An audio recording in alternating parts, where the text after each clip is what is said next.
Minas S.A. Temporada Mercados. Oferecimento Gerdau, brasileira de nascimento e mineira de coração. E Sistema Fê Comércio MG. Sesc, Senac e sindicatos empresariais. Juntos por quem faz acontecer.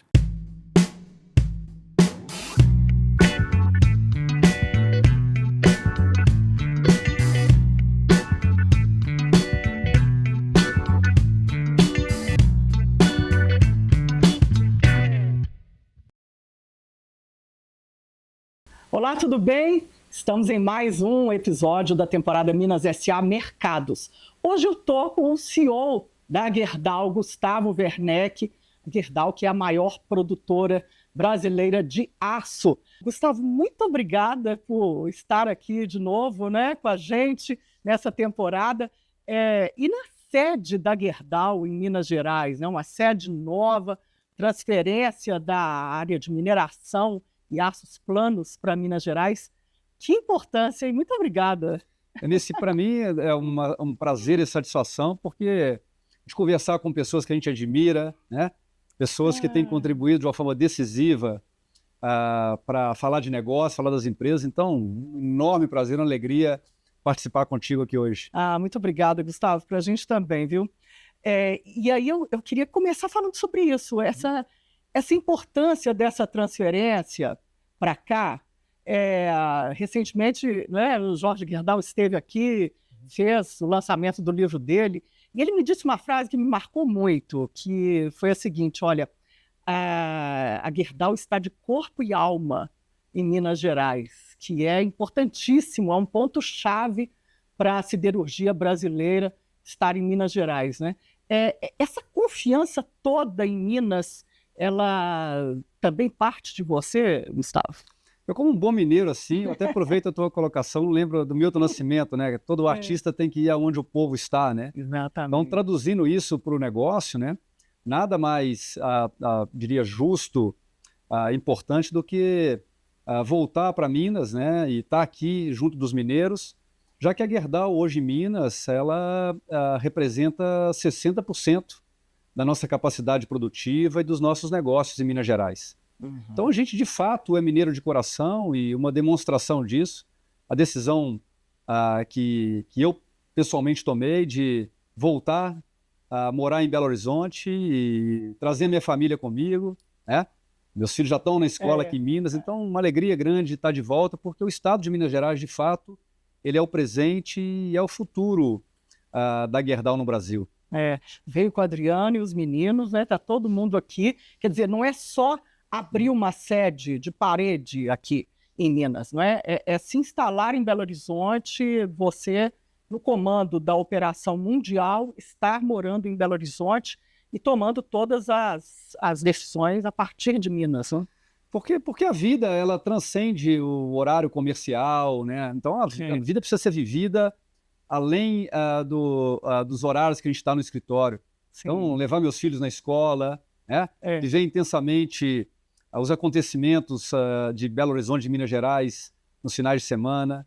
Então, nós temos uma relação, por exemplo, muito forte com o Minas Tênis Clube, a gente patrocina o vôlei feminino, Então, acordar toda manhã cedo, ir lá para o Minas, fazer ginástica, fazer academia, conhecer as pessoas, conversar, entender os problemas de Minas, entender as oportunidades, acho que isso é viver intensamente os negócios. Então, estar aqui de volta, ele permite não só presencialmente estar aqui no nosso novo escritório, mas fora do escritório viver os nossos clientes, entender os problemas da sociedade, entender as oportunidades que a gente tem. Então, essa realidade que já está presente no nosso dia a dia, certamente vai se traduzir em grandes oportunidades para nós aqui no futuro. Essa cultura da Gerdau, de estar sempre conversando com o cliente, olho no olho ali, nas operações, no que é o mais importante. E em Minas, o que eu tenho visto é que vocês estão com um longo ciclo de investimentos aqui, e principalmente na área de mineração. Esse final de ano agora, por exemplo, começa mesmo a operação com capacidade total aí de 5,5 milhões de toneladas de minério de ferro da mina de Miguel Burnier e Ouro Preto, Gustavo? Isso é um papel também meu nessa volta para Minas Gerais, de mudar um pouco, talvez, o sentimento, a impressão que a sociedade tem com as atividades de mineração.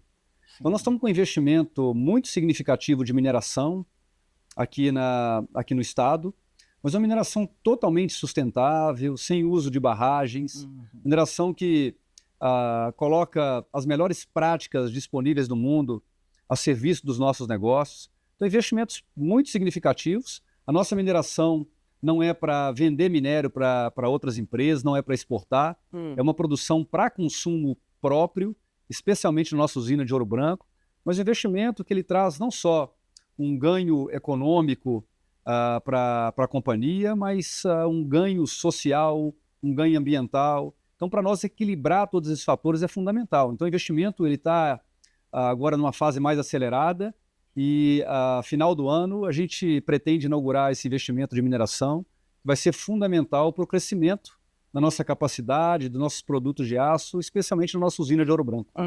E falando em usina de Ouro Branco, agora em março, né, próximo dia 19 de março, tem a inauguração de um grande investimento que vocês fizeram lá, de mais de R$1 bilhão de reais, para aumentar a capacidade dela, né? Já é uma usina, já é a maior da Gerdau aqui no Brasil, né? Uma importância enorme, e agora ela vem com novos equipamentos, né? Para atender mais gente ainda, né?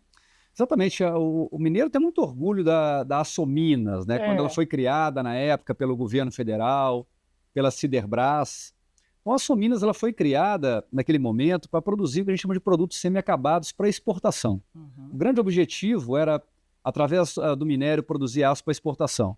Desde a nossa aquisição da Açominas e mudando o nome para Gerdau Ouro Branco, a gente passa por uma jornada de transformar Ouro Branco num polo de produtos de altíssimo valor agregado para atender o mercado doméstico. Sim. Então a mineração vem com esse objetivo e a gente tem seguido a passos largos na implantação de R$5 bilhões de investimento em Ouro Branco.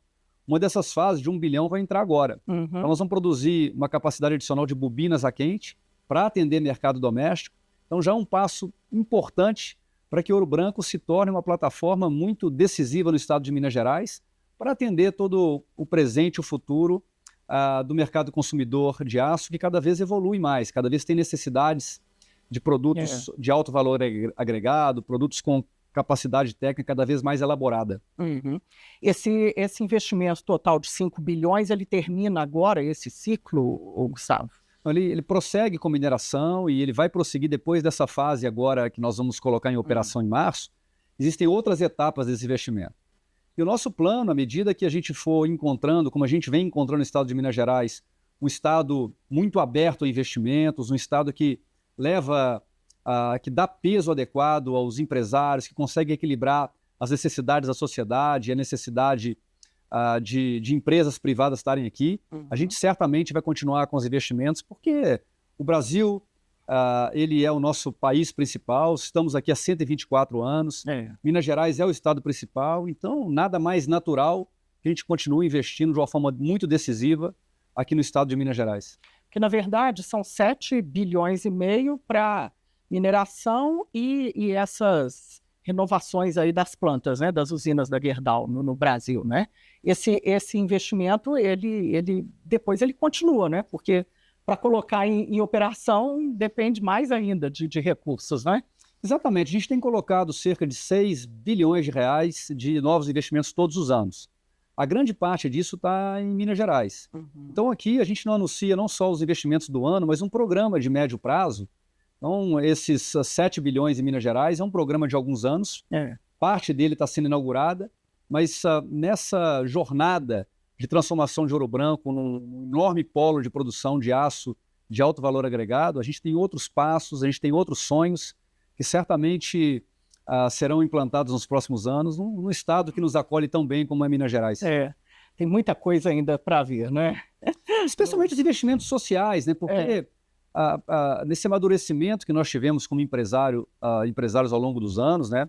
Helenisto citou o Jorge, uma grande inspiração assim, ao longo de toda a sua história empresarial. Né? A gente aprendeu muito com ele e está dando passos ainda mais avançados para entender que o ganho econômico que a Gerdau tem investindo num estado como Minas Gerais precisa ser revertido para a melhoria social, para a melhoria ambiental. Aí a gente cria, de fato, as condições da empresa prosperar e criar longevidade e criar seu futuro num produto tão importante para a transformação do mundo que é o aço.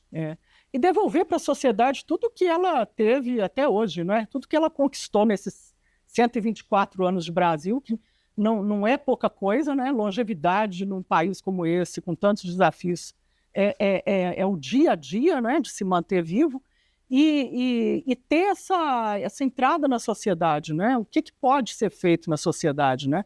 Tem algum sonho, assim, para você que você quer, agora morando aqui em Minas, vendo a situação mais de perto, que você queira implementar? Assim? Eu, pessoalmente, tenho muitos sonhos, né? Uhum. E a gente tem traduzido esses sonhos em projetos práticos no dia a dia, né? Porque não adianta a gente só sonhar, a gente tem que sonhar grande, mas especialmente a gente tem que ter capacidade de traduzir esses sonhos em realidade, em ações. Então, uma das coisas, por exemplo, que me aflige aqui em Minas Gerais é a questão de perceber que existe uma faixa etária de jovens profissionais entre 18 e 24 anos que têm tido dificuldade de ingressar no mercado de trabalho. Quando a gente olha o extrato de desemprego no Brasil, se a gente olha só a média, a gente tende a achar que não tem problemas graves de desemprego, mas quando a gente olha, por exemplo, o extrato de jovens de 18 a 24 anos, ele é alarmante, ele é acima de 20%. E por outro lado, tu pega empresas brasileiras de forma geral, elas têm hoje disponíveis mais de 300 mil vagas para profissionais de tecnologia. Como é que a gente faz essas coisas conversarem?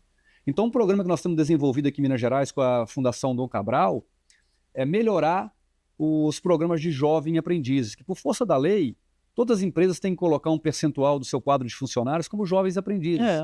E muitas vezes as pessoas não são preparadas adequadamente, não recebem um treinamento, não são inseridas nas empresas como profissionais. E quando acaba esse ciclo, elas não estão preparadas para entrar no mercado de trabalho que está cada vez mais com necessidade diferente. Então, coisas como essa, assim, que são sonhos de ver a juventude entrando no mercado de trabalho, prosperando, nos ajudando, isso é um sonho que nós estamos transformando em realidade. Assim como o sonho da habitação. É difícil andar numa cidade igual a Belo Horizonte hoje, ver tantas pessoas que vivem em condições inaceitáveis. E ao mesmo tempo, nós, produtores de aço para construção civil, a gente olha aquilo e fala, nossa, não podemos aceitar mais isso. Então a gente vem desenvolvendo, por exemplo, projetos, tem um projeto que chama Reforma que Transforma, que com recursos próprios da companhia, a gente seleciona famílias que vivem em condições inaceitáveis de moradia, sem um teto adequado, sem um saneamento, sem uma água potável, e a gente faz investimentos com recursos da companhia para que essas famílias possam viver numa situação melhor. Então coisas como essas assim, são fundamentais para a gente poder, na nossa presença no Estado, a gente contribuir com os diversos atores que estão na sociedade para que a gente resolva problemas como esse. Então, meus sonhos estão sempre relacionados a cada vez a Gerdau prosperar como companhia, cada vez melhorar seus resultados financeiros, mas especialmente como reverter esses resultados para melhoria social e melhoria da condição de vida das mineiras e dos mineiros. Porque a sociedade crescendo, melhorando, a empresa também só sobe, né? Tem um ambiente de negócios muito melhor, não é, Gustavo? Esse é o grande círculo virtuoso que a gente aprendeu ao longo da nossa história de 124 anos, que quanto mais condição a gente dá, por exemplo, uma família melhorar a sua moradia, isso é o primeiro passo da dignidade. Depois da moradia vem um emprego, com o emprego vem a renda, com a renda ela vai comprar produto da Gerdau, ela vai se qualificar, e aí vira um ciclo virtuoso que no longo prazo ele transforma as comunidades, transforma. Então a gente tem que promover assim que esse ciclo rode, que ele continue vivo. E ao longo dos 124 anos a gente viu isso acontecer e continua vendo. Então manter essa roda gerando é meu papel e certamente a gente quer ter protagonismo de influenciar outras empresas também que façam o mesmo.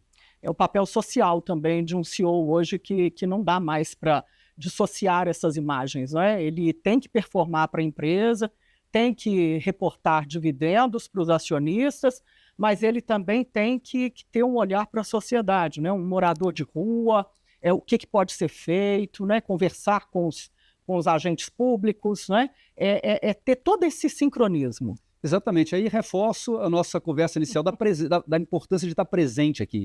Porque só estando presente que tu tem a oportunidade de entender problemas como esse, de interagir com os agentes públicos, de interagir com a sociedade e fazer essa roda virtuosa. Então não cabe mais um papel de empresário, de líder, de executivo, a gente fechar os olhos para essas coisas. Nós temos que ser protagonistas, o empresário brasileiro tem que ser protagonista nessas transformações, tem que ser protagonista nessas mudanças. Eu me julgo assim me coloco como um grande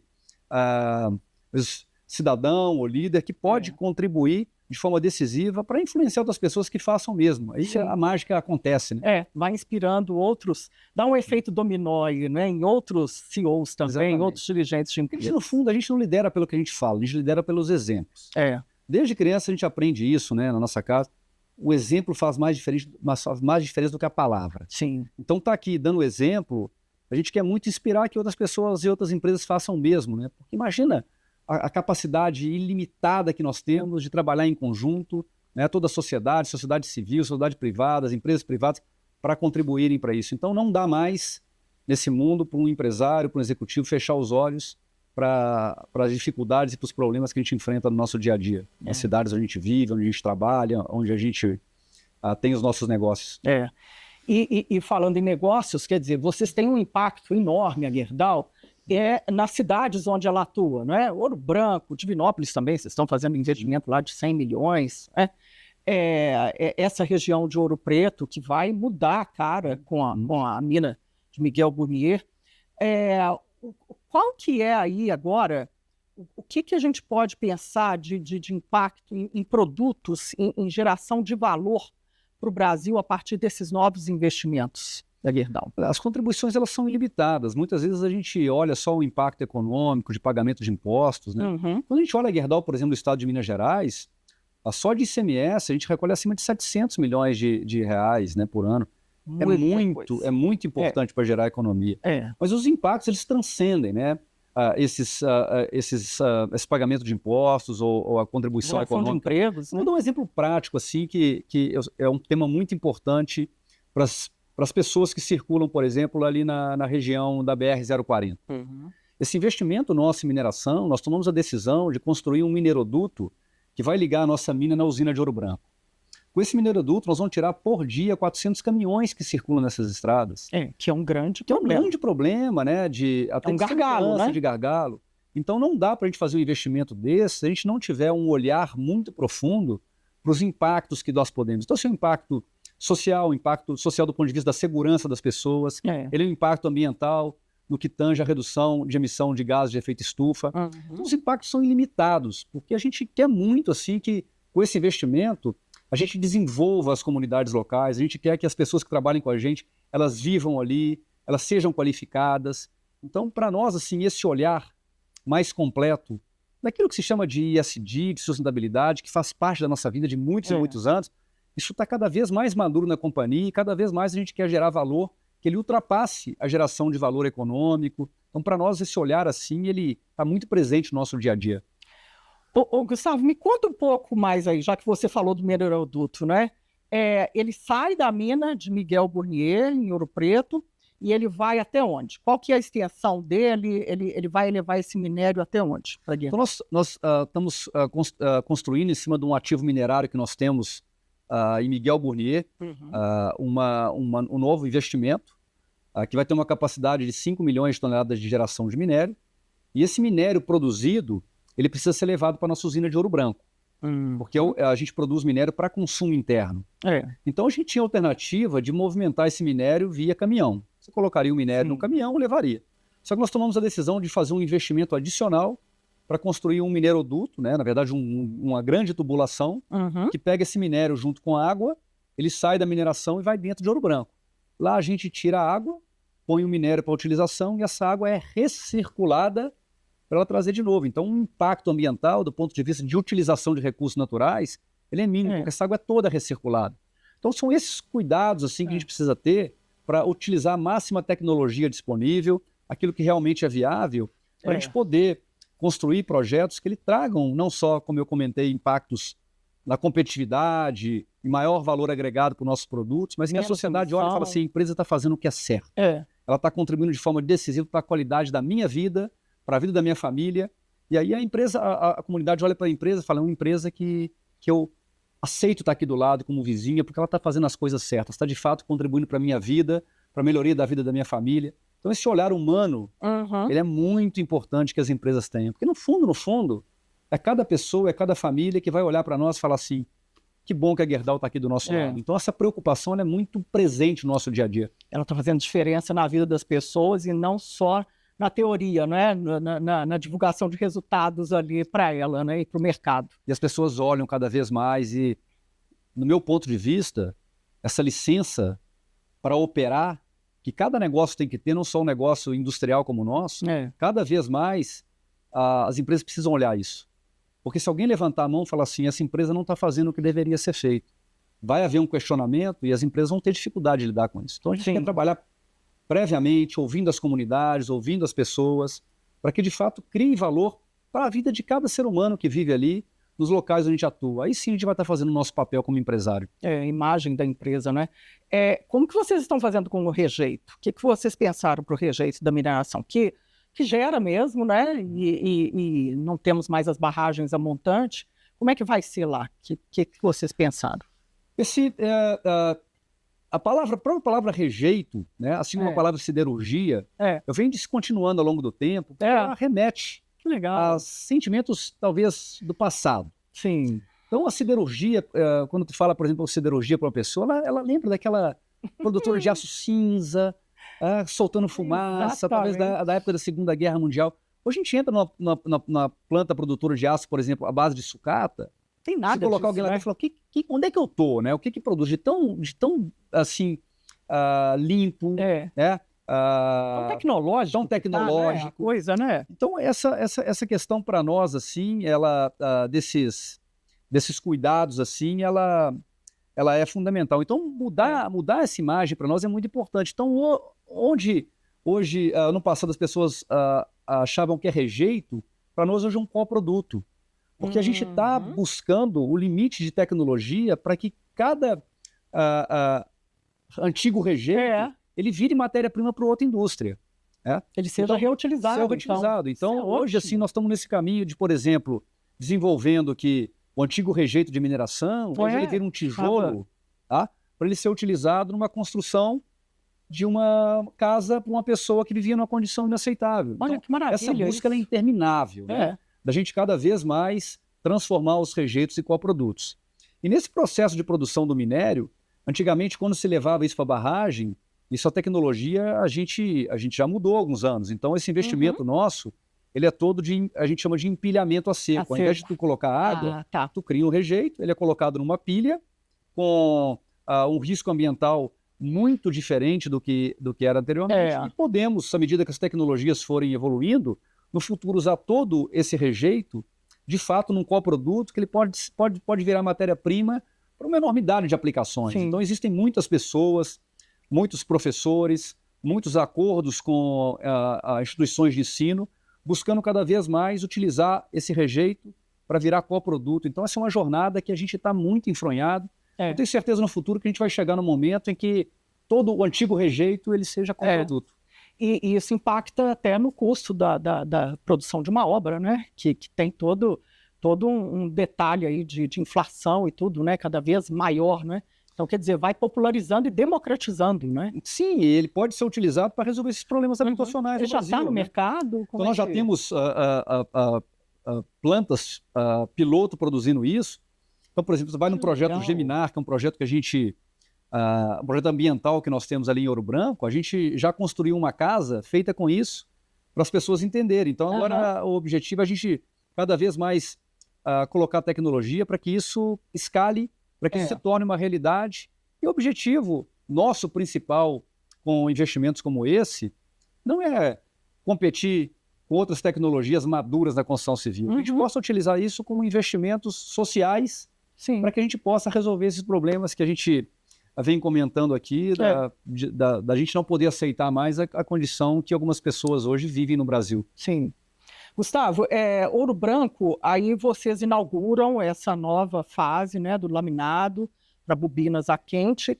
E como que vai ficar a usina lá com esse investimento? É mais um passo para a gente deixar de exportar produto semi-acabado. Então, essas 250 mil toneladas a mais de bobina quente, elas hoje são exportadas como produto semi-acabado, um produto de menor valor agregado. Sim. Então é mais um passo de tirar um volume que a gente tem e traduzir esse volume em produtos de maior valor agregado, que é a bobina quente, para atender clientes nossos no mercado doméstico. Que Então, tem essa exigência. que tem essa exigência, que tem essa necessidade. E é um ticket maior também, é um produto mais elaborado, não é? Exatamente. E o Brasil vem crescendo cada vez mais, necessitando de aços mais leves, aços mais tecnológicos. Então, a indústria automobilística é um exemplo. A Gerdau ela não produz o aço para a chapa do carro. Sim. Mas a Gerdau é o maior produtor brasileiro de aço que vai na transmissão, que vai nos motores, né? Que vai em peças de segurança fundamental. Então, os nossos clientes, diariamente, eles nos ligam pedindo aços mais leves para reduzir o peso do veículo. No caso dos carros híbridos, né? Como aumenta de peso porque você coloca uma bateria, você tem necessidade de buscar uma redução de peso para que o carro seja mais econômico. Sim. Então, essa busca por aços tecnológicos, ela é cada vez maior. Então, nós estamos agregando essa tecnologia nesses aços para que a gente possa atender não só o presente, mas o futuro de uma indústria que está em altíssima transformação, que é a indústria automobilística. Isso tudo vai ser feito em Ouro Branco. Ouro Branco e outros investimentos que a gente tem feito no Brasil também, né? Então, a gente tem uma complementaridade de Ouro Branco que produzem aço através de outras rotas que são muito competitivas no que tange a emissão de gases de efeito estufa. Então, por exemplo, Divinópolis é uma usina que produz aço com o carvão vegetal. A Gerdau é uma grande reflorestadora há muitos anos. Nós temos em área disponível para plantação no estado de Minas Gerais 250 mil hectares. Então, a gente planta o eucalipto, a gente transforma em carvão vegetal e a gente utiliza em Divinópolis. Então, ele por si só traz uma competitividade muito grande no que diz respeito à emissão de CO2. Mas a Gerdau é muito conhecida no Brasil também pela reciclagem de sucata. 75% da nossa capacidade produtiva é da sucata.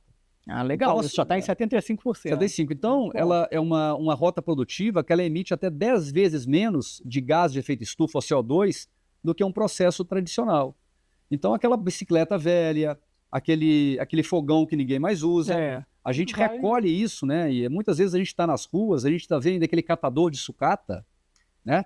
E às vezes ele está ali recolhendo a sucata e a gente fica chateado que ele está atrapalhando o trânsito e buzina. Mas existem 1 milhão de pessoas que vivem nessas atividades de reciclagem. 1 milhão. 1 milhão. Pessoas que muitas vezes estão na informalidade. Então, enquanto às vezes a gente vê um problema, toda vez que eu vejo sucata assim, cara, eu abro um sorriso, porque é a nossa principal matéria-prima. E além de ser uma matéria-prima importante para nós, é uma matéria-prima que produz aço com baixa emissão de CO2. E são pessoas que estão tirando o seu sustento, tirando a sua renda, de uma atividade de pegar aquilo que é descartado por alguém que não precisa, e com todo carinho eles trazem essa bicicleta velha, esse fogão, trazem para nós, e para nós, quando a gente recebe isso, a gente sorri, põe no nosso forno, e no momento seguinte está virando um aço para construção civil, para construir um avião, para construir um trator que vai estar na agricultura, para construir um instrumento que vai estar numa cirurgia no hospital. Então, é a capacidade infinita de reciclagem do aço através da sucata. Fora as pessoas naquela família ali que estão sendo impactadas, né? Por esse recolhimento aí da sucata metálica. Quando nós fizemos, por exemplo, Lenice, a parceria com o Rock in Rio, de construir o maior palco da história do festival, às vezes me perguntam, por que o objetivo de fazer aquilo? Eu falo assim, porque eu queria contar a história. Contar a história de 1 milhão de brasileiras e brasileiros que estão vivendo disso. Então, quando nós levamos ali, após o palco construído, uma dessas sucateiras, e ela chegou lá e viu e falou assim, isso foi feito com a minha sucata, com as minhas mãos. Aí a gente quis contar essa história, porque são histórias que precisam ser contadas. Os brasileiros precisam entender que esse país assim, tem muita coisa que funciona, tem muita coisa que dá certo, a gente tem que ter orgulho de coisas como essa. Então, contar histórias como essa e mostrar da importância do aço no presente e no futuro, ele faz parte também da nossa necessidade.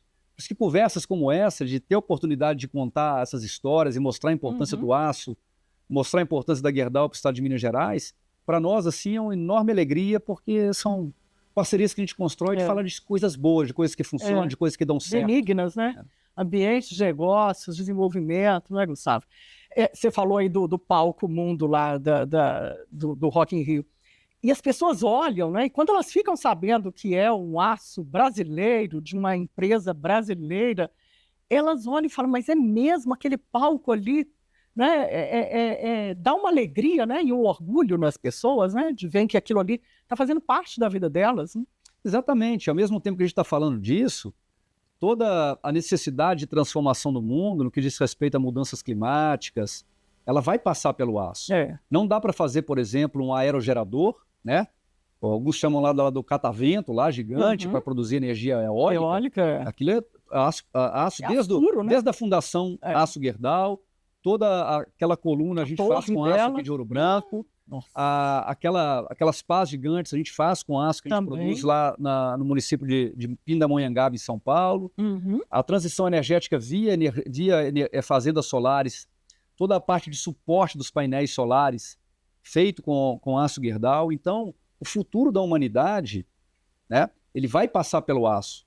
O aço é o produto mais importante que existe no mundo, ele é insubstituível. Outros produtos, eles vão conviver com aço ao longo do tempo. Por exemplo, a gente faz investimentos em grafeno. É um produto que ele vai coexistir com aço para reduzir peso, para aumentar a durabilidade, para aplicações mais severas, mas ele vai coexistir. Então não tem um produto na humanidade... É coadjuvante, né? O ator principal continua o aço. Exatamente. Então, contar essa história e mostrar a presença do aço no dia a dia, em tudo que a gente faz, então essas histórias precisam ser contadas, porque a gente tem que ter orgulho disso. Sim. Você estava falando em energia limpa, né?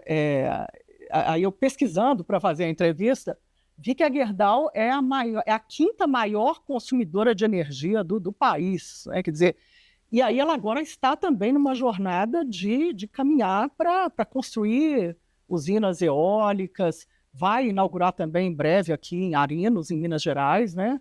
Um mega investimento, já investiu 3 bilhões de reais, quer dizer, essa jornada, ela tem que continuar, ter cada vez mais para essa geração também de energia limpa?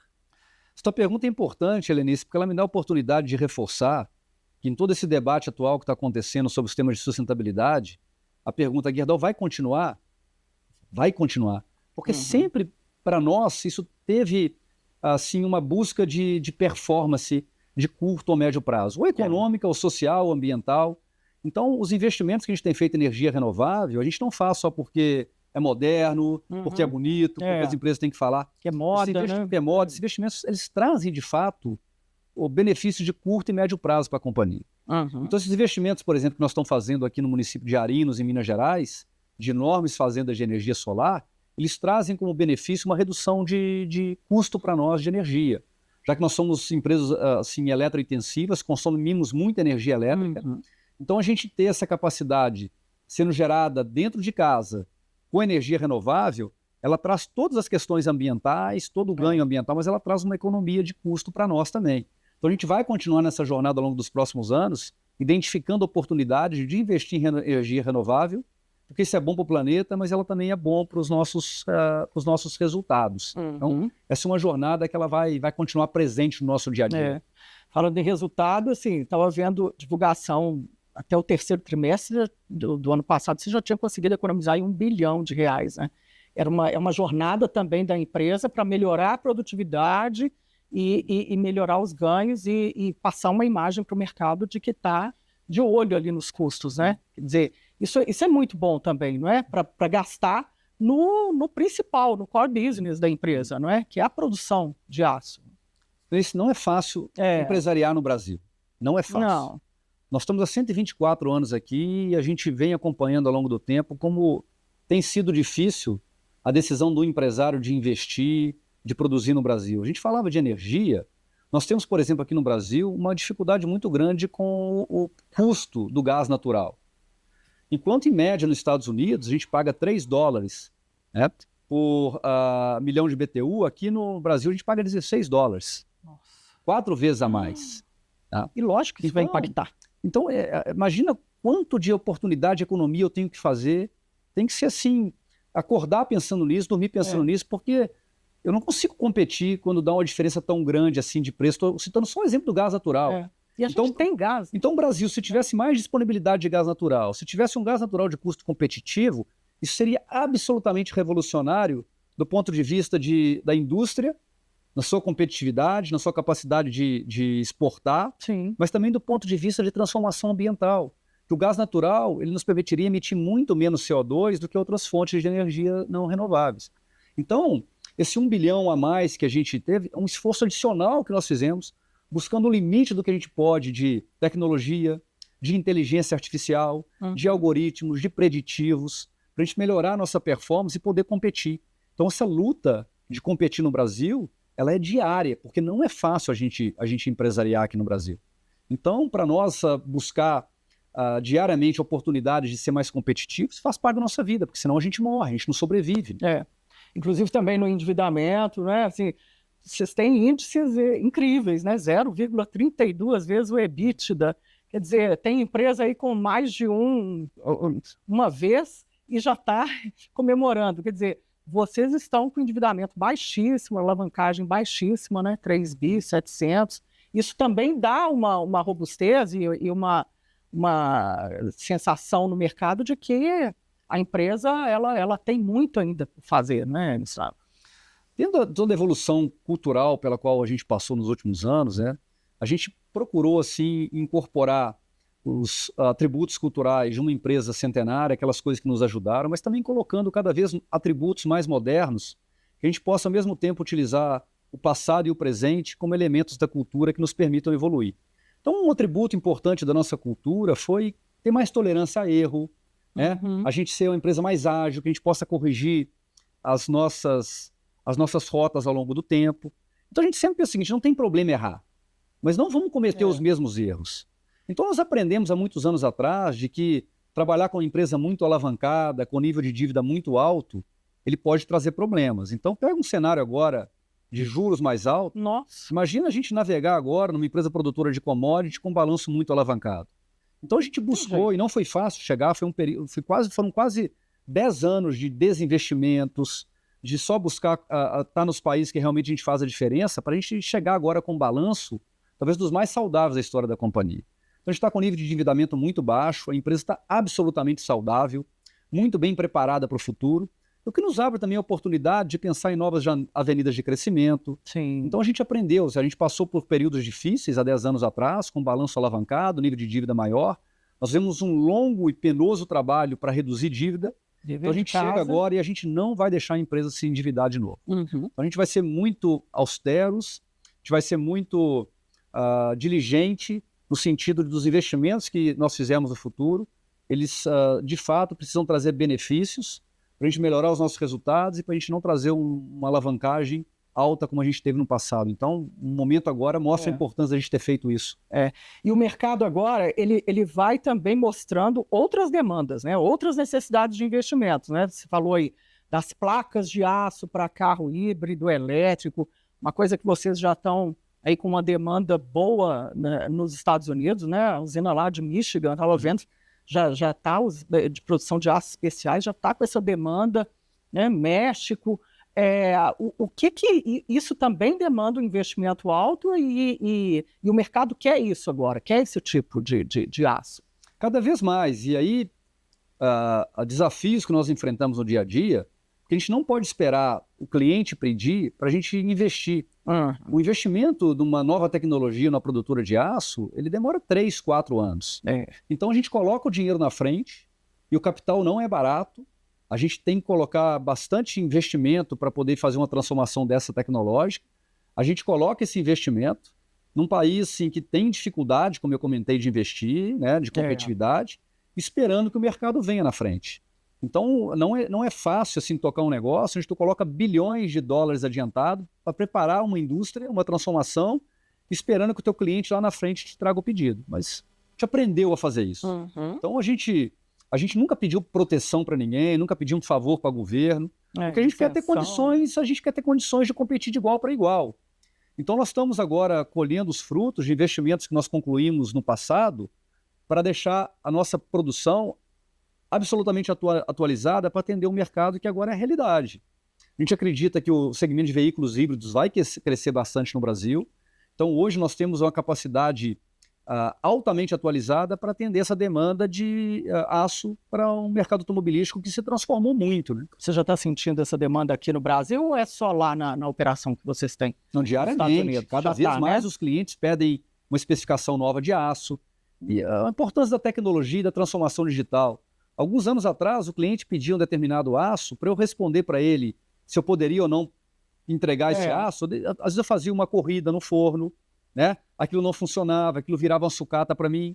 Hoje a gente tem um nível tal de preditivos com inteligência artificial que eu consigo fazer uma simulação muito detalhada e consigo dar uma resposta muito rápida para o meu cliente se do ponto de vista tecnológico e de custos e de preço eu consigo ou não atender aquela demanda. Então, o número de pedidos assim de clientes no mercado automobilístico com novas solicitações, ele cresceu de forma exponencial nos últimos anos. Então já é uma realidade essa indústria automobilística, elétrica, híbrida. Já tem que estar preparada.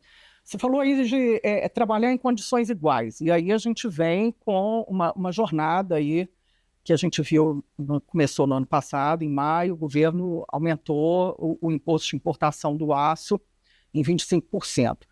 Agora o setor já está falando que isso aí já não está resolvendo, né? A China continua inundando o mercado com aço. Teria necessidade de passar para 35%? Você acha que seria o ideal? E existe essa abertura de diálogo com o governo? Esse é um dos caminhos, né? Porque o que a gente vem conversando com o governo federal não é nenhum tipo de proteção. A gente quer ter condições de competir de igual para igual. É importante esclarecer isso para a sociedade, porque às vezes a sociedade ela pensa que trazer um aço importado mais barato para o Brasil, ele causa benefício de curto prazo. Mas na hora que tu traz um aço mais barato desse para o Brasil, que não compete de igual para igual, que não segue as premissas da Organização Mundial do Comércio, tu está deixando de ter investimento no Brasil, tu está deixando de ter renda, tu está deixando de ter emprego. Então isso é muito complexo no médio prazo, porque o Brasil empobrece, o país fica com dificuldade. Então o que está acontecendo hoje é uma transformação grande da China, que a China concluiu o seu ciclo de investimentos em infraestrutura, concluiu o seu ciclo de investimentos em construção civil, e a China está buscando, dentro de seus planos futuros, de ter uma economia que ela seja uma economia mais verde, que ela incentive o consumo doméstico. Então essa transição da China ela é muito complexa, ela não é rápida. A única maneira da China preservar o emprego dos chineses é através de subsídios do governo para manter as suas empresas operando. Então ela compra minério de ferro do Brasil e a gente incrivelmente vê aço chegando no Brasil mais barato do que o minério de ferro que foi para lá. Essa conta não existe, não tem como produzir um aço. Não fecha, né? Essa conta negativa. Não. Então isso não está alinhado às práticas da Organização Mundial do Comércio. Então a gente já aprendeu, nós estamos há 124 anos, eu olho todos os dias, me comparo com qualquer produtor para ver se eu estou pior ou melhor. Em condições isonômicas de competitividade, a gente consegue competir com qualquer produtor. Mas na forma como está sendo hoje, a gente não compete. Então, o que nós estamos pedindo para o governo federal, assim como diversos outros países já fizeram, né? Para citar aqui México, União Europeia, Estados Unidos, eles colocaram tarifas para trazer essas condições em pé de igualdade. É isso que a gente quer.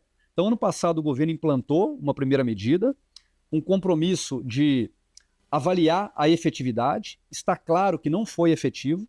Continua entrando um volume absurdo de aço no Brasil, com problemas de competitividade, como eu comentei, e a gente está sendo altamente prejudicado por isso. Então nós estamos em debate do governo federal para que eles entendam o que está acontecendo e a partir daí, dados e fatos, né, tudo registrado, esses números estão todos disponíveis, aí eles conhecem, a gente possa fazer um outro movimento de colocar novas medidas que possam trazer esse aço importado em condições de igualdade. É isso que a gente quer, condições de igualdade de competir, que aí podem nos cobrar, tá? Desde que as condições sejam iguais.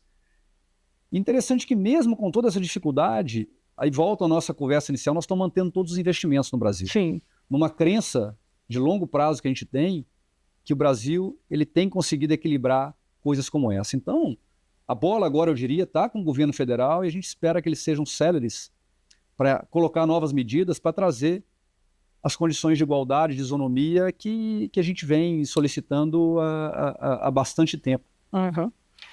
Vamos um pouquinho lá para fora. Eu fiquei olhando a divulgação de resultados também. 53,4% do EBITDA consolidado da Gerdau, ele vem dos Estados Unidos, da operação que ela tem nos Estados Unidos, né? Quer dizer, isso surpreende e vê que ambiente de negócios, quando ele é bom, a empresa brasileira ela desenvolve em qualquer lugar do mundo, né? Como que está essa conta? A operação nos Estados Unidos agora, com o Trump no poder de volta, O que a Gerdau está enxergando lá nos Estados Unidos? A gente passa muito longe de querer fazer algum debate político, algum debate ideológico, porque não é a nossa expertise, tá? Uhum. A nossa expertise é produzir aço e vender aço de qualidade. Então, a gente sempre olha assim, essas questões macroeconômicas para poder tomar nossas decisões. A nossa decisão de ir para Estados Unidos ela é de mais de 30 anos atrás. Porque a gente já via as dificuldades de ser competitivo no Brasil.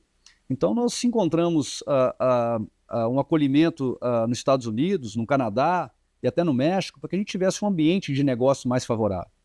Então, hoje a Gerdau opera nos Estados Unidos e produz aço nos Estados Unidos como um produtor local. Nós somos uma empresa que funciona como uma empresa americana. Tem 14 unidades, né, na América do Norte, né? Estados Unidos, Canadá e México. Né? Então, para nós, assim, estar nos Estados Unidos há 30 anos, ele vem fazendo muita diferença para os nossos negócios. O que nos surpreendeu, Helenice, um pouco, foi porque a gente não esperava, não estava assim nos nossos cálculos mais otimistas, que um dia a gente ia gerar resultados financeiros nos Estados Unidos, na América do Norte, maiores do que do Brasil. Isso não estava assim. É surpreendente. Isso mostra a dificuldade que a gente enfrenta de ser competitivo no Brasil e mostra que, como eu comentei, independente de debates ideológicos, a gente não entra nisso, tu criar uma condição de competitividade, uma condição que as indústrias possam se desenvolver, como é que isso traz resultados? Então, nós somos produtores locais na América do Norte, a gente produz aço especialmente para clientes lá. A gente não exporta do Brasil para lá e não exporta de lá para outro lugar. Sim. Então, com todo o desenvolvimento assim, nos Estados Unidos dos últimos anos, implantação do governo federal, por exemplo, que eles chamam de Infrastructure Bill, que é todo o pacote de investimento em infraestrutura. Tá? Isso tem se traduzido numa demanda adicional de aço para nós. Mais de $1 trilhão. Exatamente. Né? Os investimentos do governo federal em incentivar o que eles chamam de reshoring, que é trazer capacidades produtivas de chips e semicondutores da Ásia para os Estados Unidos. E as empresas estão voltando para lá, não é? Então, vê como é que vira um ciclo positivo, né? E a pandemia, né? Que a gente não quer ver isso de novo, né? Chip e semicondutor, tudo na mão só da China, né? Que aconteceu, né? E aí vocês também estão tendo uma demanda enorme também nesse mercado para as usinas de produção de chip, não é? Exatamente. Então, para nós, assim, o aço que vai na construção dessas novas fábricas é uma realidade. A gente olha hoje o nosso, que a gente chama o nosso backlog, nossa carteira de pedidos, tu sabe claramente para onde esse aço está indo. Então, ele tem ido muito para painéis solares, né, as estruturas dos painéis solares, para energia renovável, para produção de fábricas de produção de chips, semicondutores. Então, assim, como é que a indústria é importante para um país. Os Estados Unidos é um país maduro. Primeiro mundo, economia sólida. Tu vê como é que a indústria é importante para o crescimento do país. O que a gente se assusta muito, é uma grande lamentação nossa, é que um país de economia ainda não desenvolvida, tá, no Brasil, ele vem transferindo a indústria e se tornando um país mais de serviço sem estar maduro para isso. Grande parte hoje por exemplo, de impostos federais, tá? A previdência social, ela é sustentada pela indústria. Os salários maiores são da indústria. Então, o Brasil vem se desindustrializando. E por isso que a gente fala assim, não são os governos, os administradores atuais, precisam ter políticas de Estado que possam criar condições competitivas para a indústria no Brasil, tá? Não desaparecer. Então, a nossa grande jornada é isso. Né? Então, os Estados Unidos é um exemplo. Olha os resultados que a gente tem feito lá. Eu estava vendo lá, até a sucata metálica reciclada, lá vocês conseguem reciclar 98%. Né? Quer dizer, aqui ainda tem uma jornada aí, mas não é porque vocês não queiram, né? É o ambiente. Né? Dá para a gente pensar nisso também, assim, de conseguir chegar a esse patamar aqui, ou as condições lá são melhores mesmo? À medida que os países vão enriquecendo, eles vão gerando mais sucata. Sim. Então o país enriquece, as pessoas trocam os automóveis com mais frequência, elas trocam os seus eletrodomésticos. Então tu olha hoje, quando a gente compara, por exemplo, a sucata que a gente recolhe nos Estados Unidos com a sucata do Brasil, é uma sucata mais rica, uma sucata mais nobre. Nossa. Os Estados Unidos é um grande exportador de sucata porque ele gera mais sucata do que ele consome. Então ele exporta sucata. A economia é maior. Né? Então o Brasil também, ele crescendo essa economia, se tornando um país mais rico, tendo mais indústria. Porque no processo de produção do automóvel, existem ali retalhos das chapas que a gente recolhe e volta para o processo produtivo. É tudo coproduto, como eu comentei.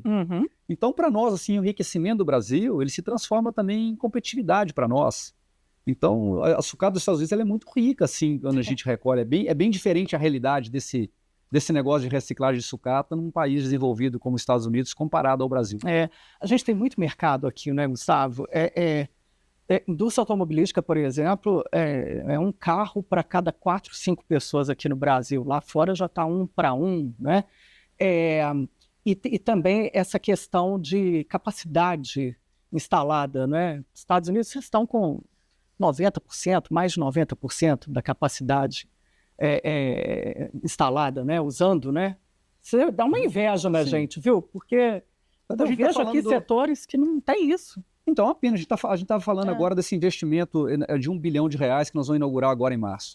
Que garantia que eu tenho que eu investi R$1 bilhão e eu vou trazer os resultados financeiros que paguem esse investimento? Vai utilizar toda a capacidade lá. O custo de capital, o custo de oportunidade desse dinheiro, poderia estar fazendo outra utilização. Então, a gente investiu R$1 bilhão na frente esperando que o mercado venha. Então, quando olha hoje assim, só para as pessoas que estão nos ouvindo entender, da capacidade que eu tenho hoje instalada nos Estados Unidos, os investimentos que a gente fez, 90% está rodando no dia a dia, produzindo aço. Está tudo ocupado. Aqui no Brasil está 60%. Então eu tenho hoje capacidades que são caras, como eu comentei, são investimentos de bilhões de reais, que nós investimos e tu olha, hoje está tudo parado. Não tem uma pessoa lá trabalhando, está tudo apagado, porque não tem mercado. E esse mercado que era para estar lá gerando riqueza, gerando renda, ele está sendo suprido hoje por um produto chinês que não compete em condições isonômicas e está lá. Está lá uma pessoa lá na China hoje trabalhando, trazendo dinheiro para sua casa. Está trazendo aço para cá. Então, essas coisas que eu tenho muita dificuldade de aceitar e de entender. Por isso, assim, essa inquietação da gente mostrar para a sociedade, mostrar para a sociedade civil, para as empresas privadas e para o governo, principalmente, de que tem muito sentido a gente criar condições para a indústria brasileira competir. Então, criou-se uma falsa impressão, uma falsa narrativa de que a indústria brasileira não é competitiva, que ela precisa de subsídio. Ela não precisa. Não. Eu vivo isso aí no meu dia a dia há muitos anos. A gente é muito competitivo dentro de casa, a gente tem as melhores práticas do mundo, a gente tem profissionais assim extraordinários. Só que quando a gente tira o aço, saiu do muro da nossa usina, saiu do portão, aí a gente começa... Aí começa. É porto, é estrada, é impostos. Todos, né? Ainda bem que a reforma tributária está vindo agora para nos ajudar, o que não vai ser uma coisa simples. Né?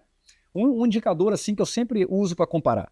São empresas de tamanho semelhante. A Gerdau na América do Norte e a Gerdau no Brasil. Sim. Tenho 122 pessoas trabalhando na área tributária aqui no Brasil. 122. Tem mais 40 aí com a reforma tributária. Duas na América do Norte. Duas? Só? Empresas do mesmo tamanho. Eu tenho 120 pessoas a mais lidando na minha área de tributos no Brasil. Olha que confusão que é. E até a reforma tributária, 10 anos, para entender, eu imagino que vão colocar 50 pessoas a mais para lidar com dois sistemas ao mesmo tempo. Isso é insano, isso é irracional. Né? Então, competir no Brasil, tá? Ele todo dia exige a gente acordar mais cedo, a gente buscar novas oportunidades. Então, essa é uma imagem que a gente quer mudar, que a indústria brasileira ela é muito competitiva, ela não precisa de ninguém para nos ajudar, desde que crie condições da gente competir de igual para igual.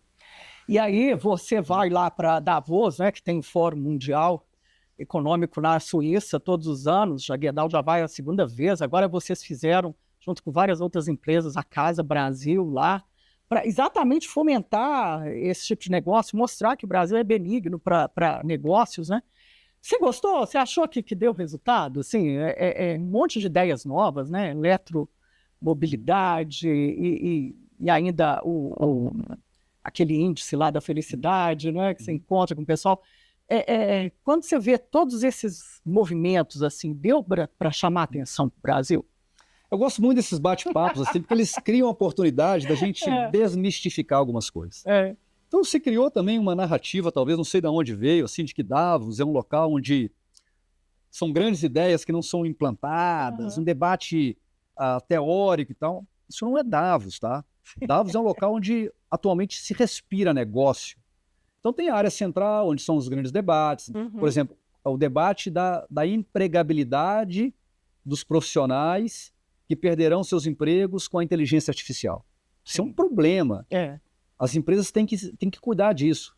Então, hoje, assim, nós, uma empresa produtora de aço, mas altamente tecnológica, como é que eu requalifico aqueles profissionais que vão precisar trabalhar de forma diferente. Vocês criaram até uma escola, né, de ciência de dados. Temos escola de ciência de dados interna, então eu tenho que me preocupar com isso. Porque eu não posso simplesmente abrir mão de profissionais que nos ajudaram durante muitos anos e que quando eu falar, não posso, de hipótese nenhuma. Então, esses debates me interessam muito. Então, alguns debates desses, práticos, eu participo na área central de dados.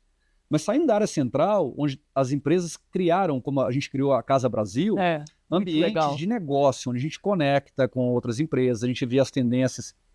E no caso do Brasil, o ponto que eu acho que nós deveríamos melhorar é ter mais presença de autoridades brasileiras. Você acha que faltou? Eu acho que faltou, eu acho que a presença deles nos ajudam, no mínimo, em conversas com outras empresas, a gente não perder metade do tempo explicando o Brasil. Chancela, né? Olha, a gente está aqui e nós estamos as pessoas, querendo que vocês venham investir, né? Eles têm muita dificuldade de entender o Brasil. Então, metade da conversa, eu diria, é eles tentarem entender o que acontece no Brasil. Então, se tivesse mais presença dos governantes, eles me poupariam metade do meu tempo, que é explicar o Brasil para eles. Primeiro explicar. Tá? Então, sentir a segurança que o Brasil, apesar das dificuldades, é um país que ele tem as suas qualidades, né? Que ele tem a sua estabilidade.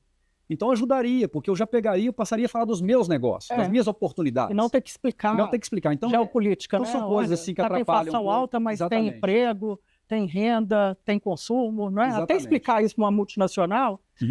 Todo executivo fala isso comigo. Como é que eu explico o Brasil lá fora, né? Então são coisas que eu acho que se o governo tivesse, nos ajudaria a mover para um próximo passo da conversa. Verdade. Ok, Brasil, vamos fazer negócio? Então são coisas assim que está lá em Davos, ele permite essas oportunidades. Eu tive a oportunidade também de rever um grande amigo, que é o atual primeiro-ministro do Butão, o Tshering, que no primeiro mandato dele, o tema da felicidade bruta, ele se desenvolveu muito naquele país. Então, a oportunidade de buscar conhecimentos adicionais sobre o tema que são muito importantes para mim. Então, a gente está nessa jornada, né? E também converso com essa em prática, né?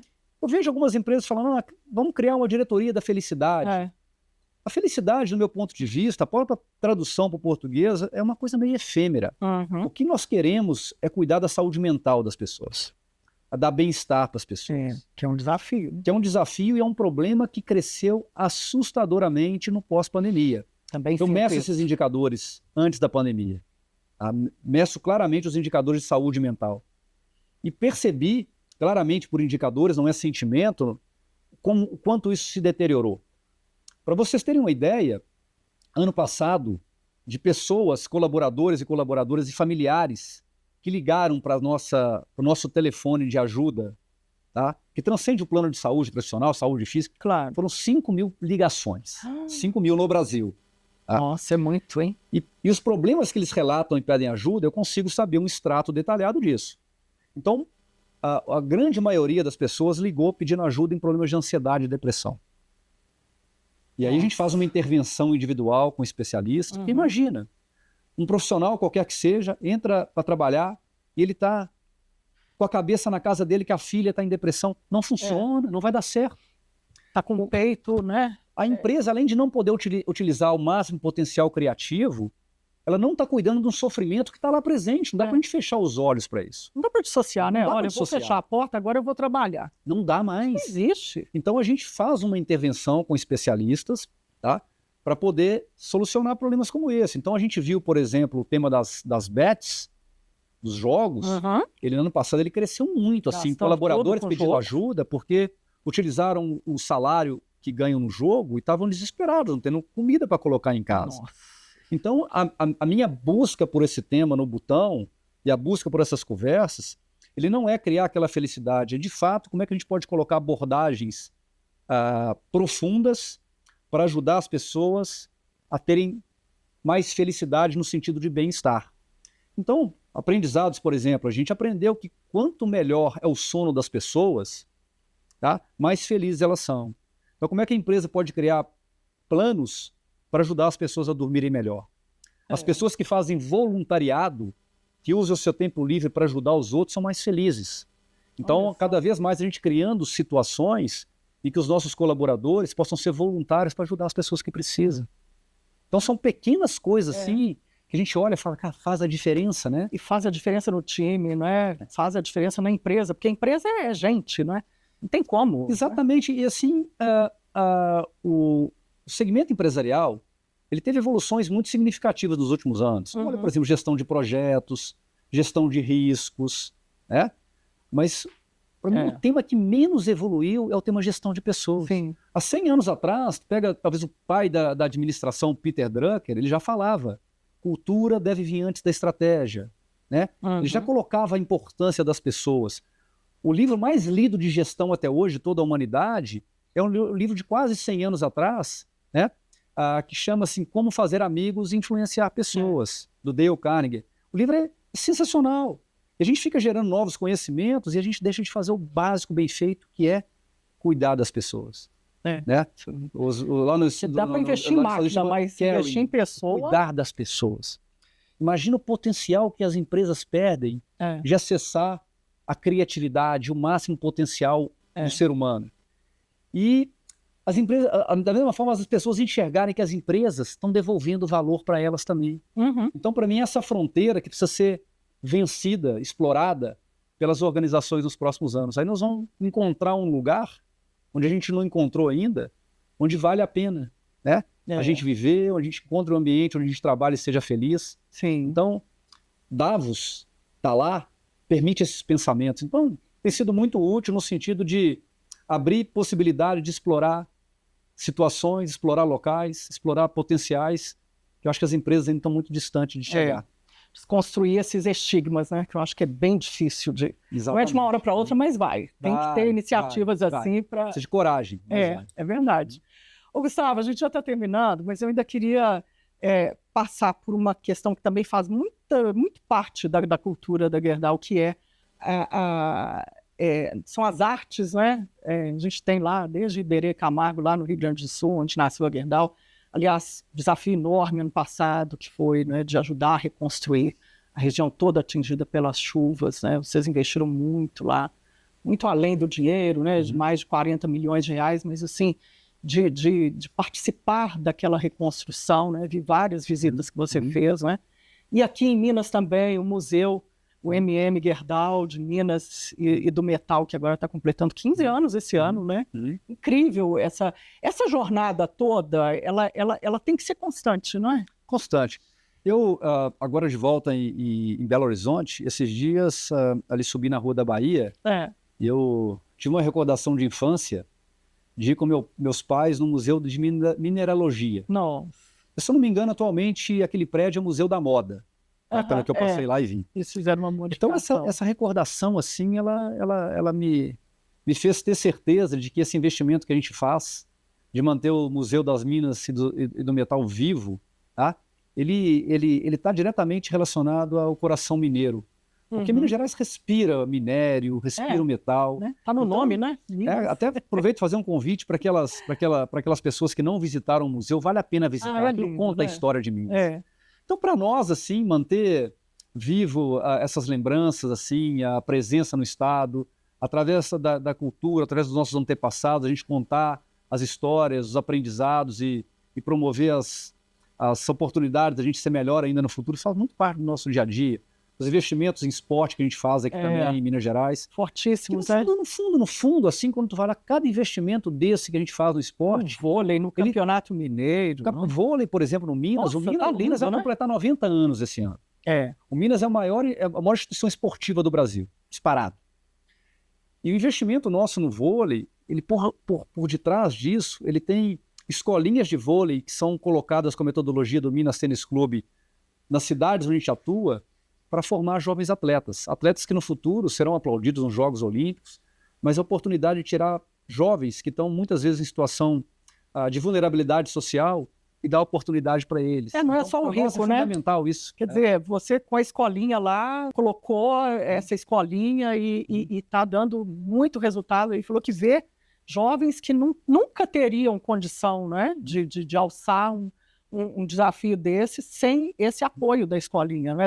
Desse trabalho da Gerdau junto com o Minas, né? A gente vai no jogo do Atlético, no jogo do Cruzeiro, no jogo do América, a gente fica lá torcendo assim, mas se a gente colocar uma lupa, cada atleta daquele teve uma história, muitas histórias difíceis. Nossa. Eles começaram em categoria de base.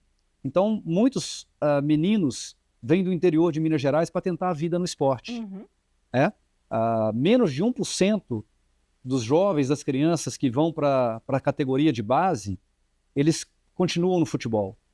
Então não faz sentido uma criança dessa, um jovem vir para uma cidade como Belo Horizonte e ele não aproveitar o período que ele está num clube para ele se desenvolver como um cidadão. Porque caso ele não consiga se tornar um atleta, ele volta melhor do que ele era. Com certeza. Né? E aí ele voltando melhor, ele pode ajudar lá também a se desenvolver. Então, para nós, no fundo, quando eu estou no estádio de futebol vibrando, eu estou olhando cada jogador e estou vendo uma história. Uma história de um jovem, de uma criança que veio e conquistou um espaço ali no time profissional. E quantas histórias que não se tornaram realidade? São sementes. Essas histórias, né? Que a gente tem que cuidar. Cada semente que você vai colocando, você vai criando uma nova raiz ali que vai replicando, né, na cidade dela. E não tem fim. Aí também é a função da empresa. Ai, Gustavo, tão boa a conversa, mas a gente já tem que terminar. Nossa, maravilhosa a conversa. Acho que a gente vai ter várias outras, né? Agora com você morando aqui. Tenho certeza que a alegria vai ser do meu lado.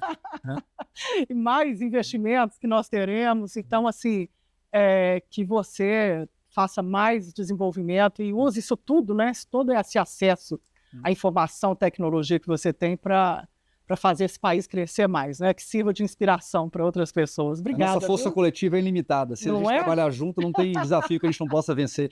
Muito obrigado pelo bate-papo. Um abraço para a Adriana, que também faz parte aí dessa jornada toda, né? A outra mineira que voltou para cá certamente vai contribuir muito também com a capacidade dela de melhorar a vida das mineiras e dos mineiros. Com certeza. Prazer estar com vocês. Obrigada, viu? Muito obrigado. Muito obrigada. Bom, a gente vai ficando por aqui. Mais um episódio da temporada Minas S.A. Mercados, com Gustavo Werneck, CEO da Gerdau, a maior empresa brasileira produtora de aço. Até um próximo episódio e muito obrigada pela sua audiência.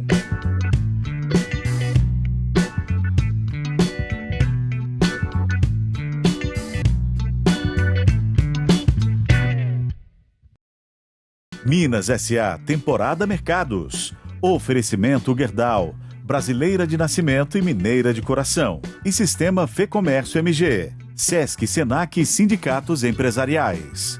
Juntos por quem faz acontecer. Realização O Tempo.